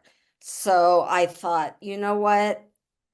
It's real. This is a career where you have to be able to control your cortisol in your Yeah. body. And I Mhm. can't, I get too impassioned about some of the stupidity that I was witness to. And you have to have a thick skin. Yeah. I was okay about if someone had a problem with my work, I was okay, like, okay, so then let's work together and change it. Yeah. But I was not okay about people not being okay with me as a person, Hmm. what I was caring about or whatever they were. Hmm. Not everybody, but just But it's I understand what you're saying. It's almost like teachers are expected to have a thick skin. But the right. problem that the reason why teachers are quitting, it's one thing is for the gun violence, but another is like it's the amount of it's I think it's the amount of students that they're expected to have under one person. We're not an army. I mean, we are an army of teachers, but on average, each teacher has 180 to possibly like 185 students under their one name throughout their classes, and it's like some were expected to get a grace period. I did have a master teacher who had to give up her grace period because her art class had over she had 60 students. There weren't even enough seats for what, 25 of them, Oh and my she goodness. so she had to open up another class, and then she got a raise, thank God. But yeah, it's too much, and I think that's one of the reasons why teachers I hate saying that phrase, teachers die young, Yeah, because it's like they stretch themselves so thin, and that's why my mother had to that's why she put her foot down. She has severe high blood pressure, and it was going to yeah, go through the roof, and her friend said to her at one of these retirement parties, she says, if you don't quit now, your job is going to kill you. yeah. And my Well, mom I took the felt hint and that she says, too. we're done. I So felt she that too. yeah. With the third diagnosis, I said, okay, I'm listening to my body now. Hmm. I'm I have to walk away. And it's hard because I miss my team. I miss the camaraderie of my team was so creative and I Yeah. love those people. But this is interesting. You told me on the phone that when you were editing, you met. the nurses that gave you, or that they gave the actors Yeah. and that The they were nurse, there for you when you had your yeah, when I your had my surgery. thyroid surgery, yeah, the production company hires legitimate real OR nurses to work with the actors so that in a scene, if an actor says scalpel, I need this, the nurse is the one that it's a real nurse and they hand it the right equipment to the actors. They also teach the actors how to do the cut open the bodies or how to suture. Yeah, I was just that's interesting though, because it's like, are they? Because I'm always, because my mother is watching Grey's Anatomy as we speak. I'm not sure what season she's on at this point. She's with Bailey. Bailey's the head surgeon or God, something. I stopped watching years ago. I got to know those people because it's one of the few jobs I had where the editing rooms were right close to the studio where they do the production. A lot of times I would be like in an office building and the production is in Atlanta or North Carolina or Okay. Toronto or Mhm. Vancouver. It was always fun. The most creative was I worked on the Twilight Zone reboot. And Ooh, at that point, I was an assistant editor. And I just loved that was a very creative set to be able to go play on. But anyway, when I went to get my surgery, I was at St. John's and they wheeled me in. And even though they have their masks on, the nurses looked down and went, "Hi, Briana." And it's like, oh my God. It's like, I said, well, please tell me I am in a legitimate right. surgery room. Exactly. So, as an editor, what was the name of that site that you told my brother to look into? And I'll finish it up. I'll finish that part up with the editing about what's the name of the organization? Two, what should future editors, whether episodic or film editors, what do you think is the most important thing that they need to learn about working in a studio, what to expect, and what should they be aware of now with AI? I am very worried that AI is going to make editing obsolete. Mm, Very worried. I have a friend in Finland who has been producing these shorts, head to tail AI, and doing it for like no money. And they look robotic in a sense. They don't look like you and I look, yeah. over, but they're beautiful. I mean, they're very creative. They're very well put together, Hmm. and he's able to do the whole thing. So that made no makeup and hair, no DP, no editor, no composer for music because he did it all through AI. No director. But So doesn't that, but I mean, doesn't that, I mean, when it comes to copyright, when it comes to licensing, isn't there like some sort of a rule that they have to? I know that for YouTube, I saw it maybe a few months ago that like if there anything that is used for AI and is altered, you have to click yes or no. So oh, nothing in my videos is ever. I'm not using AI because I mean I feel like AI takes away the originality. it does. It does. He has to be very careful because there's a company here in LA that just got sued by Disney and Universal, maybe, and for using their characters in AI commercials or shorts or whatever they make. Interesting. Um, so you cannot use copyrighted material. But even so, I'm very worried about it. I told your brother to go on American Cinema Editors. I think it's americancinemaeditors.org. And I'm a member of ACE, we call it, and we're the ones that give out the Eddie Awards and do a lot of other programs. But one of the things they have is an internship program where you become a shadow and follow editors for like 2 weeks, 2 weeks, 2 weeks Yeah. on different types of shows. So drama, comedy, film, uh, that kind of thing. Hmm. And it's a good way to network because people hire people they know. They don't so much want to hire strangers. So Yes. you got to get out there and attend events. Now, it used to be you could like get a non-union show or a non-union film, Hmm. and those hours would that you get paid for would help you get into IATSE, the Editors Guild. So now I don't know if they're allowing, but so much short film content is happening. And if you are being paid to edit the short film content, Yeah. and you're being paid by a person who can either have a company, make up a company, I don't know. As long as you're paid and you have documentation, I think those hours count towards getting in the union.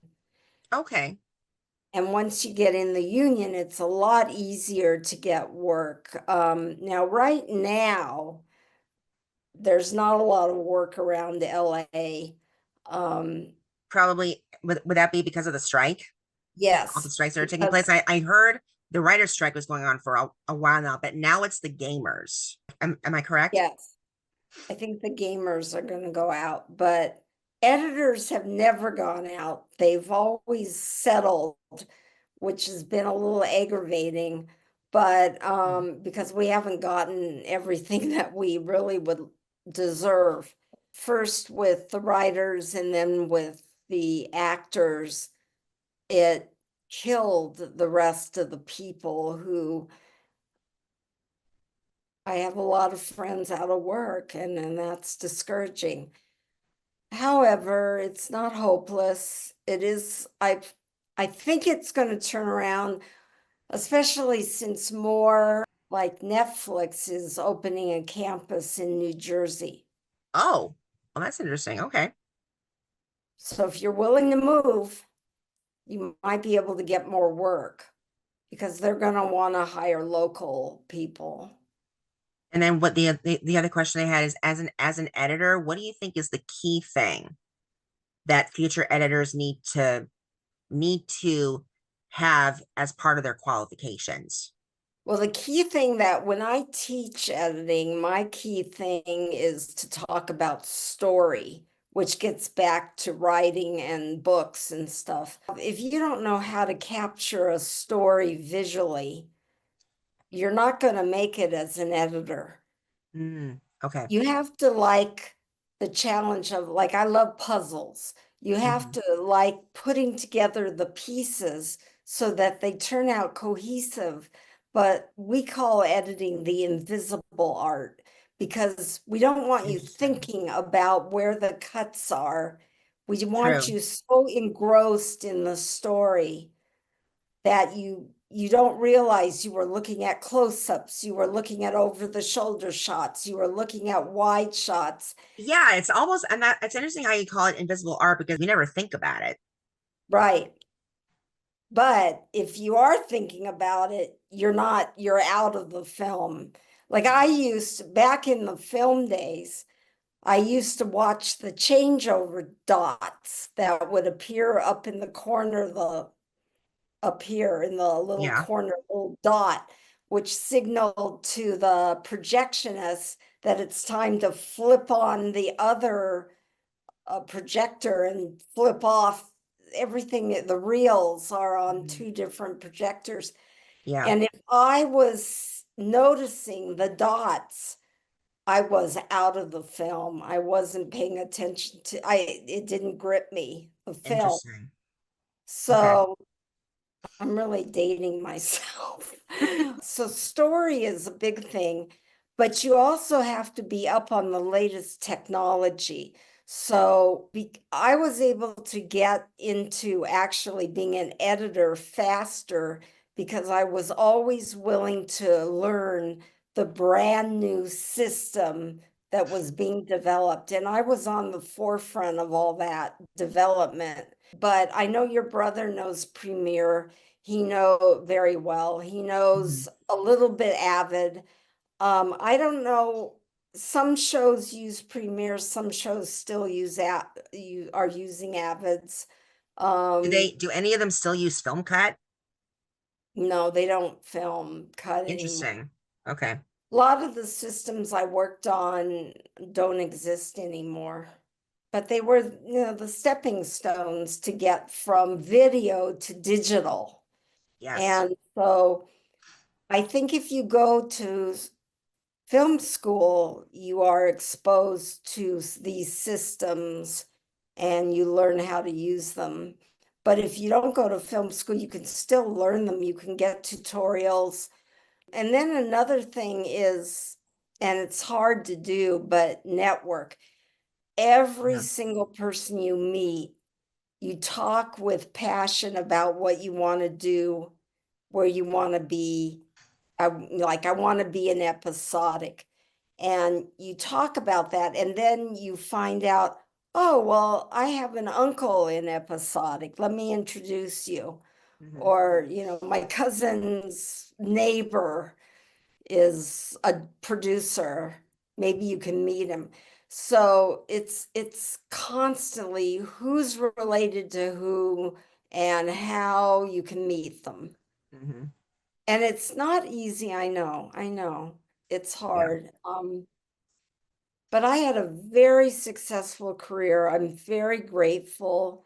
I am still close friends with a lot of the editors and post people that I met coming up through the decades that I was involved. Mhm. I really hope that the next generation, though, doesn't forfeit the art of storytelling. Oh yeah. Yeah, I hope so too. So let's talk about Shanghai Torah, and you also included Yun Fen. Is that is it, Yun-Fed. Yun Fen? Is that the same thing as this translation? Inside, it says what it means. Because I went to that page. Where was hold on. This is what I do. I flag just about everything. Yun Fen, what Right at the page is very that? beginning. Oh, You'll see. okay. Okay. I'm sorry. I thought that said something else. Destiny or fate that brings two people together in an unlikely friendship. Interesting. When it came to the title and this, was this an afterthought or was this just part of the? No, in fact, the script version that my partner Lynn Mills and I wrote based on my book, we're titling it Yum Fin.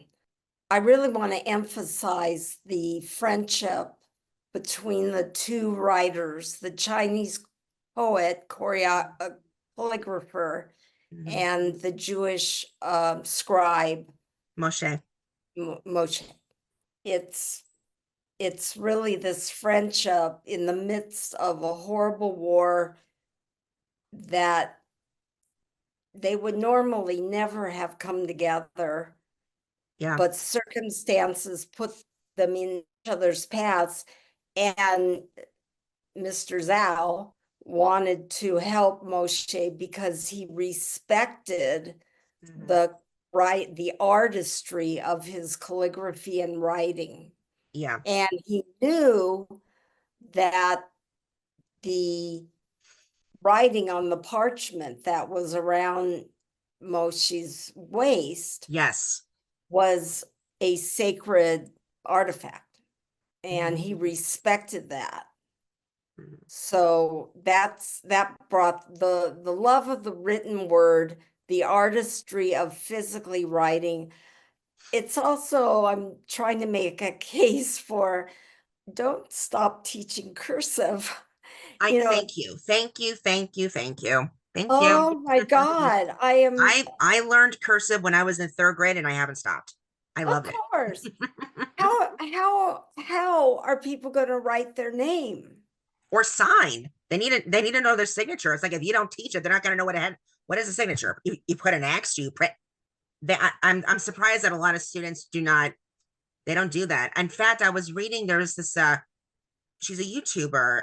I'm not sure if she just started.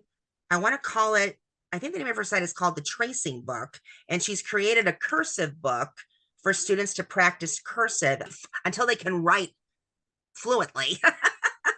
Yeah, Yeah. I am appalled. I'm, please bring back No.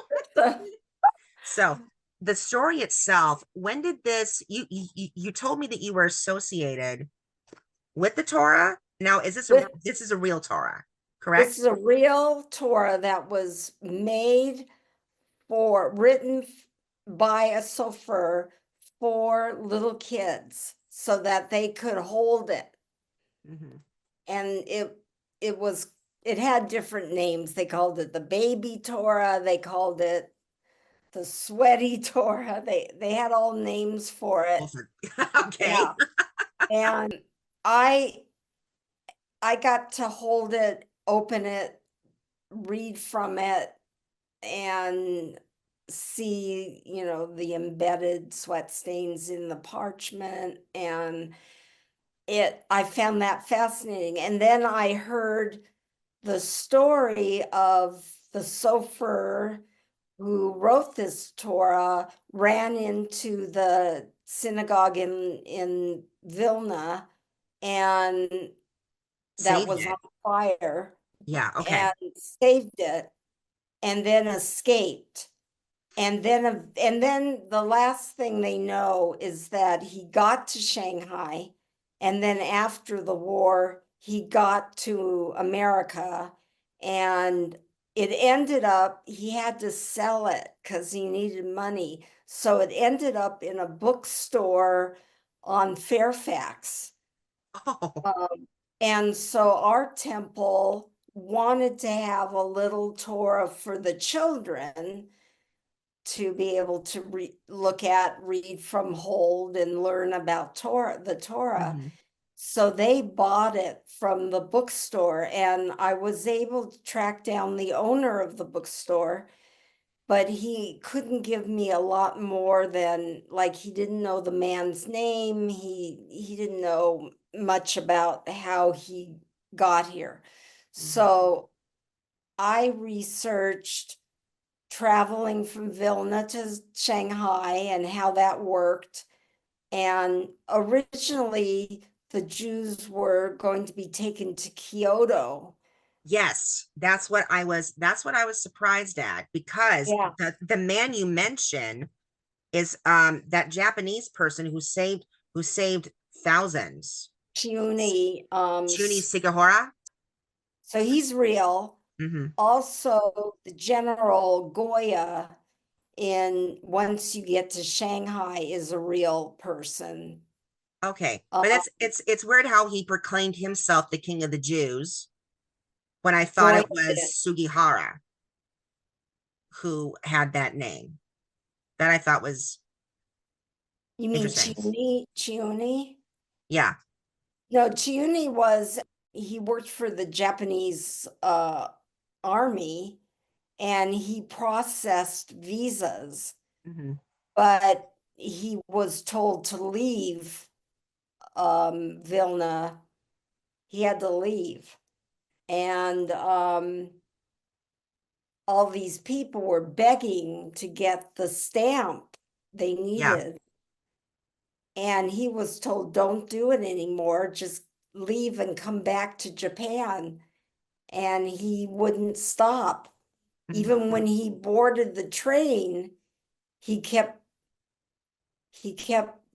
stamping Visa cards.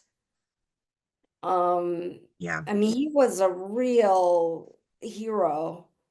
Goya was a horrible, autocrat. I mean, he was a scary human being, Yeah. and he would slap people. If Hmm. he didn't like how you looked, he'd just go up and slap you in the Yeah. face. Hmm.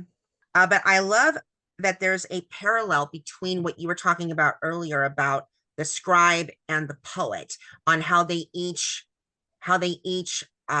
discover, and they're learning the strokes, and in a way it's going back to almost like a religious divine experience for the two of them. Like when it comes to family traditions, those are passed down the same way. There's these interesting parallels between Yeah, Zhao and Moshe, and there how are. each admires each other's respectable traditions, and how the traditions on within their own countries are being hunted, and Yes. they're to relinquish the past and move in with the contemporary. So, I I also noticed that they have the same attitude towards females, women. mhm, Um, Ming, even if Ming had been born perfectly healthy, yeah. she would have been a second-class citizen next to her brother. Mhm, It's all about the heir, the son. mhm. And same within Moshe's family. But it's interesting also, there's another parallel between going to a place of safety. I think Moshe was talking with Zhao, if I'm not mistaken. But it's interesting how when Ming takes Moshe, I mean, right now Jian is all about wood carving, but then he gets stuck. He sort of is starting to look to the Communist Party. And then Ming knows that her devoted brother who loves her so dearly, he makes her a foot so that she could walk, she could dance. And it's interesting. There's another parallel that anyone in her position would be killed off the The same. father is saves her. I mean, Zhao saves her at the Mm-hmm. very because the old nursemaid wants to Yeah. take her and throw her in the river. Mm-hmm. They thought it was bad luck. Yeah. But I also think this is another interesting point. I found something I did want to go over. When Ming is talking with Moshe, this is before they get to Suzhou, Suzhou Jian, Suzhou, Zizhou Suzhou. Jian. This beautiful, it's almost like an epicenter of like a sacred haven where nothing evil is about. But he says something that is interesting about the Torah. The great thing about these texts, Ming, is that they are not, and I think this is an important, probably the most important message, they are not absolute, not the final rule. In this case, at the time this was written, it could have pertained to needing people to be physically able-bodied to pull their weight. Then he says, our Talmud also teaches, do not look at the container, but what is in it. We are taught to see each other as whole, sacred human beings. And I think one of the biggest misconceptions about the Bible, especially now with this conservative Crazy. this and leftist that a lot of Yeah. people throw the Bible in people's faces. They say it, take it and mean it and eat it. And people, there's this extreme ideology and extreme religiosity that others take way too seriously. It's like, how are you to take these texts literally? And he's saying they're not absolute. Absolute. That's really my point of view. Um, there was a short period of time in our life when my son became very orthodox, Mm, and I had issues with some of the rabbis because they were teaching my son that the word of the Torah is absolute. mm, And my son would come home and talk to me about it. And it was the good thing about Judaism is it's open to interpretation. That's what the Talmud is about. That's why mhm. there's all the writing around the originals. writings that are in the middle, you've got all the rabbis arguing back and forth about what does this mean? What does this mean Yeah. around the edges of the Talmud? I said, Yeah. no, even in the olden days, they knew it wasn't absolute. So it's not right for one person to claim the the teachings as literal. I Mhm. said, it's not, there was probably not an ark with 200 animals on it. There was probably a big storm, and this is how they were able to try to explain things Mhm. they couldn't explain. Yeah. But you don't sit there and say, oh no, no, no. This zebra is a descendant from the pair that was on the ark. Yeah. So it was very challenging and going through that whole Orthodox period of our life. So that was me trying to explain the beauty of the religion is that you do ask questions, you Mhm. do, in a kind way, you challenge, you debate, Yes. Hmm. and it's open to interpretation. Hmm. And that's one thing I love about Judaism. Moshe is more my voice in how I feel about the religion, but mainly taking religion out of it. I just love the artistry and the passion that goes into putting pen to paper because you want to express yourself. Yeah. And and what Yes. Zhao does for Moshe is he frees him. Hmm. Zhao says, yes, you are confined to a certain way of writing this Torah, Hmm. but outside of the Torah, you can take your talent and you're free to express yourself. Yeah. And that's what Zhao is doing. I And found, yeah, I found the passage. It's on page 130. When Zhao and Moshe are together, they're going over each other's work. Two souls separated in purpose and culture, united by the artistry of the written word. And that's what I think what happened, what like when it comes to the music festival that occurred on October 7th and then the attacks that followed. These people were not there for religion. They went there for one thing. They were united by music. I went exactly, to the book festival because we are united by books. This last time I wasn't there this year. I refused to step across that campus, but I was there the year before. I went there specifically to see RuPaul speak, but I there were protesters on that campus, and my dad was warning me, be careful if anything gets out of hand. But it's like everyone there, they were, I don't want to say they were drowned out completely, but in a way they were. But we're all there because we are united because of writing. We are united because we love stories. exactly. An art festival. We are united by art, by artists, by ways of expression. And but if it takes place in a country like Israel that is mainly historically in based on religion, and people there are just getting killed right and left. That's where religion is so frustrating, Yeah. that it, causes wars to happen. And it's happening right now. Yeah. And people can't really seem to understand that the propaganda that's being spread around, people are made to believe one thing, but the ones who are trying to tell you the truth of what's really happening here are also being targeted. You're not getting the full, they're not getting the full scope.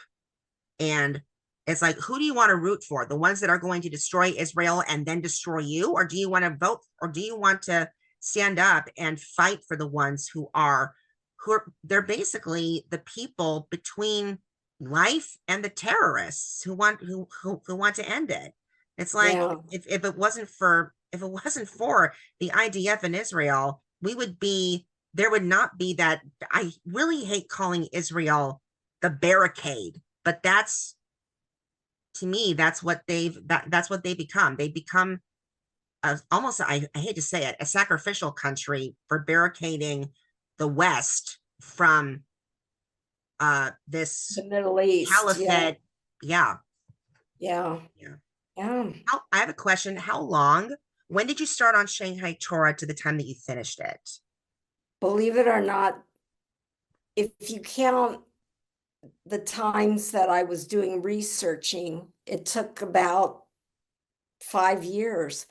But Really? when I finally was able to sit down and write it based on all the notes that I had put together, then it came quickly. It only took a few months Mm. because I had always had the germ of the story in my head, but I just needed to flesh out the characters and what their backstory is and what their trials were about. Did Um, did becoming an editor and knowing how to tell a story visually, did that help you create the outline for this? yes, in fact, I kind of self-edited a lot because I thought we have a saying in editing, don't be afraid to kill the babies, which I know sounds kind of strange. Ooh, What okay. it Okay, okay. what it means Yeah. is let go of some of the, in fact, Kristen Hanna was saying that from what you said in her lecture, Hmm. don't overwrite. Yeah. And so I did consolidate and keep it quicker, which is why the book is not real long, because I didn't spend time repeating a lot of things. In some books, things repeat over and over. Yeah. And, and I Hmm. didn't do that because I'm thinking as an editor. And I knew I had to set things up ahead of time so that you would, when it comes up later, oh yeah, oh yeah, that's Hmm. somebody he met back there. Yeah, Gian is a wood carver, and then later Gian uh Zhao brings the carving for the, I always forget what that's called, the Um, rollers for the Torah at the end. oh, the yeah, Shafts. yeah, I know what you're Yeah, talking the about. shafts. So you would say, oh yeah, yeah, I've seen that Gian was a carver. Hmm. You have to set things up. Yeah. And I know to do that because of my editing. Hmm. So when last final question, when it comes to the script that you and Lynn worked on, do you see, like, here's the story. Do you imagine all the pages fell out and then the script comes of its own visual storytelling? Is that something that you do? Because that's kind of like what I heard from the director Peter Weir. When he took Master and Commander, he imagined all the pages fell out and he says, okay, now here comes the script for the movie based on what was here. Now let's make it new. Is that kind of like how you We think did, for the we did, script? we followed the book as a kind of a structure. And Mhm. then I actually love how the script turned out because the script, we were able to add things that, Lynn was good at coming up with some extra things that I thought, ooh, I wish I had thought of that when I was writing. So yeah, I think it's great the way that we fleshed out the script.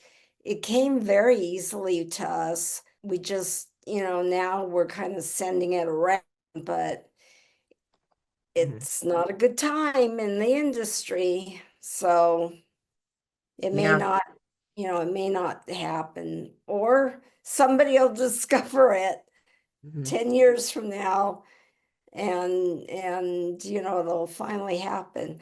Things are very slow when it comes to filmmaking. Where is where is the baby Torah? Which temple is this Torah from? Stephen Weiss in Bel Air, Los Angeles.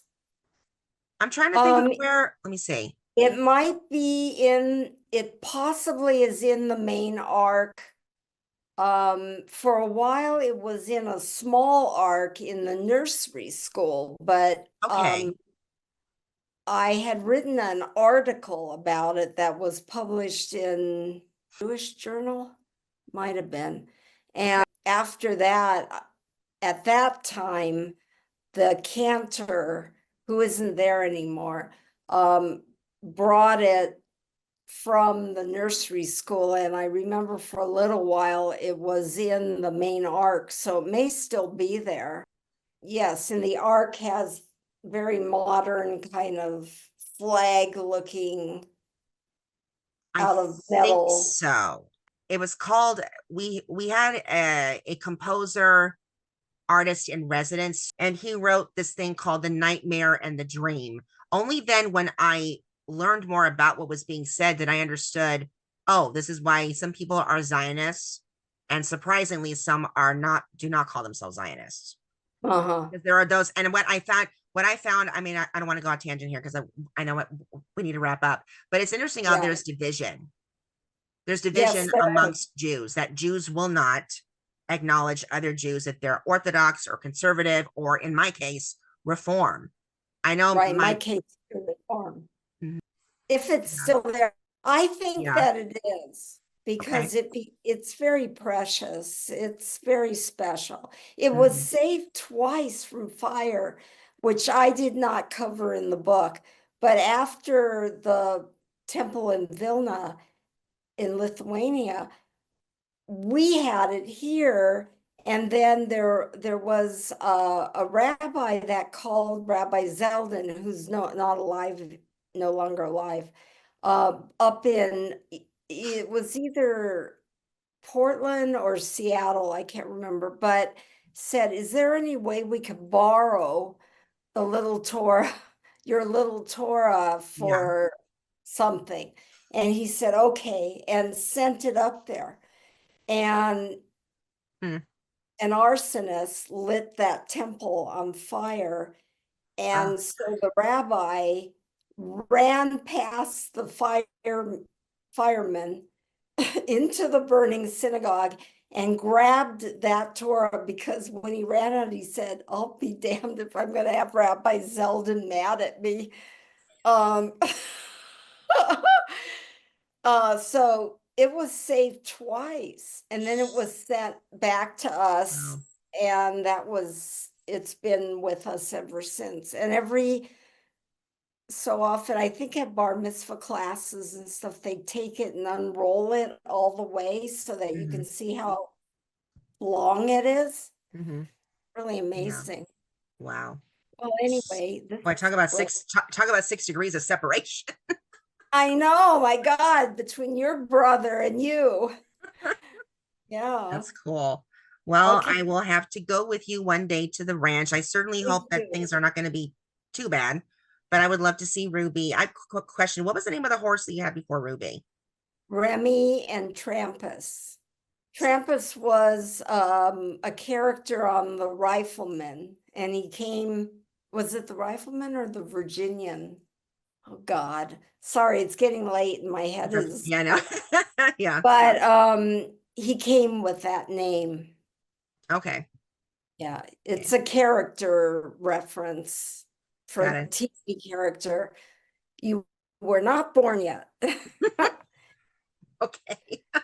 All right. Yeah, Well, anyway, okay. I'm glad that I reached out to Jimmy and I asked about you because I had this book. I was like, you know what? Why don't I just try? And so Oh, I'm so glad that thank I'm so you. glad that we reached out. So, and Brianna Yes, and London, thank thank you, you. Becca. Thank you Thank you so for much. reading it and your thought-provoking questions. I love that. Thank Mhm. you. All right. And to everyone out there, keep on reading my book, Dragons. Let's take a stand against book banning, and future editors, take notes from this if you haven't. Anyway, wonderful talking to you, Brianna, and I hope to see you soon. Yes, we Okay. will.